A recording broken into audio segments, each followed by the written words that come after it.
Salam Sobat STTII, selamat pagi, selamat bersekutu dalam acara Ragi. Mari kita mendengar firman Tuhan, mendengar suara Tuhan dulu, lalu baru kita meresponi dalam doa. Firman Tuhan pada pagi hari ini dari 1 Yohanes 3 ayat 3 dengan tema kita harus menjalani hidup secara luar biasa. Ayat 1, kita memiliki kasih yang luar biasa atau menerima kasih yang luar biasa. Ayat kedua, kita memiliki pengharapan yang luar biasa. Lalu akibatnya risikonya? Kita harus menjalani hidup yang luar biasa. Setiap orang yang menaruh pengharapan itu kepadanya menyucikan diri sama seperti Dia yang adalah suci. Nah, Bapak Ibu Saudara sekalian yang dikasihi Tuhan, karena pengharapan kita sudah pasti, tidak boleh kita hidup seenak-enaknya. Oleh karena kita dikasih kasih yang luar biasa itu, kita tidak bisalah hidup seenaknya kita sendiri, tidak bisa. Kehidupan sekarang tidak terpisahkan dengan pengharapan yang kita miliki. Pengharapan yang kita miliki menjadi motivasi kita untuk hidup yang sekarang ini. Dan dikatakan dalam ayat itu, menyucikan diri. Nah, bagaimana menyucikan diri? Ayat yang dimaksud di sini menyucikan diri bukan berarti ini upacara ya, upacara penyucian. Mungkin ada seperti itu.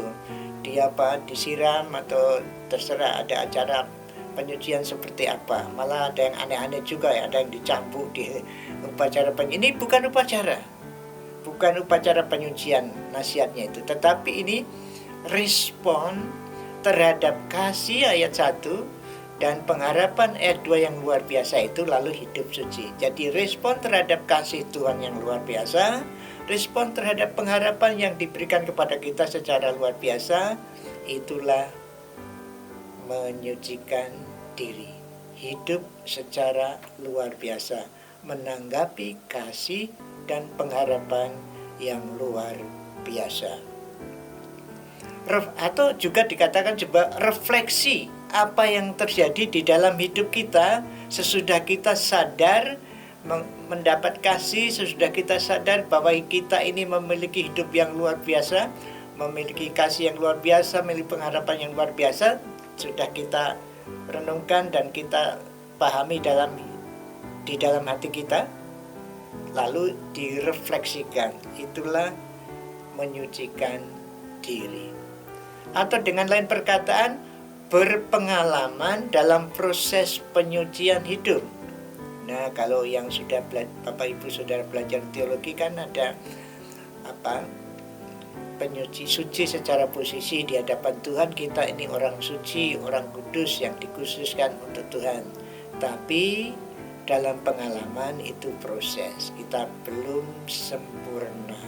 Sempurna nanti ya, pada waktu kita diangkat, kalau kita masih hidup atau pada waktu kita dipanggil Tuhan, itu bersama-sama dengan Tuhan tanpa dosa setitik pun, tidak ada celah dan tidak cacat, karena kita sudah sempurna, suci bersama dengan Tuhan. Nah, oleh karena itu Bapak Ibu Saudara sekalian, mari kita menerapkan firman Tuhan. Itu sebetulnya hidup suci itu ya hidup menuruti apa yang dikatakan Tuhan. Saya percaya setiap hari Bapak Ibu Saudara membaca firman Tuhan, merenungkannya, dan mohon pertolongan Roh Kudus untuk menerapkan kebenaran firman Allah itu di dalam kehidupan sehari-hari, yang dimulai dengan pikiran, yang dimasuki dengan firman Tuhan, kemudian ucapan, kemudian tindakan. Inilah yang disebut menyucikan diri, mencocokkan hidup kita dengan firman Tuhan, sehingga kita dalam perjalanan menuju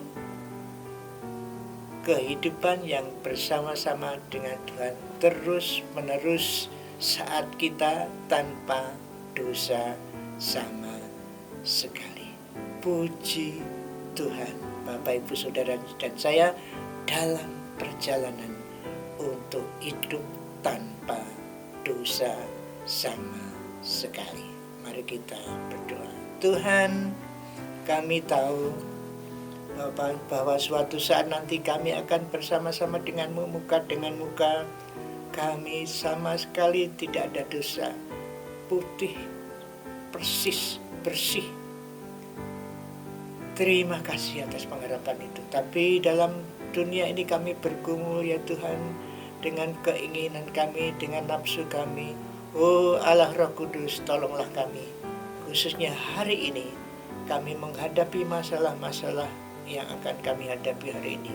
Biarlah Roh-Mu yang kudus melalui firman-Mu kami bisa melakukannya, bisa menerapkan, sehingga kami mengalami proses kehidupan suci dan nama-Mu dimuliakan.